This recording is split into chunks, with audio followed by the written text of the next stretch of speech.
வணக்கம். நான் உங்கள் காசு, முனைவர் கா. சுந்தரமூர்த்தி. திருவள்ளுவர் அறத்தை பின்பற்றாதவனை, தவறு செய்கிறவனை, நெறிமுறை இல்லாமல் நடக்கிறவனை திட்டுவார். படிக்காதவனை திட்டுறார். அப்புறம் தேவையில்லாத பேசுகிறவனை நெல்லில் பதருக்கு சமம்னு சொல்கிறார். பொறாமை கொண்டவனை பாவின்னு அப்படி திட்டுறார். இதுபோல் பல இடங்களில் அந்தந்த சூழ்நிலைக்கு தகுந்த மாதிரி திட்டுவார்.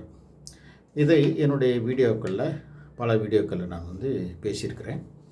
நீங்கள் மீண்டும் ஒரு முறை அதை எல்லாம் பார்த்து கொள்ளுங்கள்.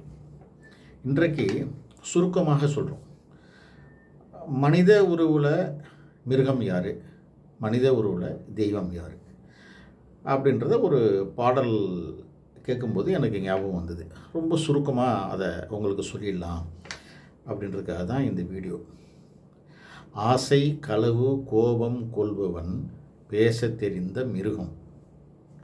அன்பு, கருணை, இரக்கம் கொண்டவன் மனித உருவில் தெய்வம். இதுதான் மனிதனாக இருக்கிறவன் எப்படி மிருகத்துக்கு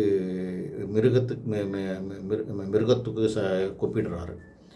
எந்தெந்த கெட்ட குணங்கள் இருந்தால் அவன் மிருகம் அப்படின்றத சொல்லிட்டார்.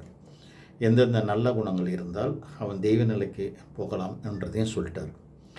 பிறவின் பயன் என்பது தெய்வ நிலையை அடைவது தான்.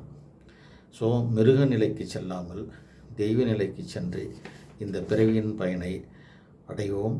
நன்றி, வணக்கம்.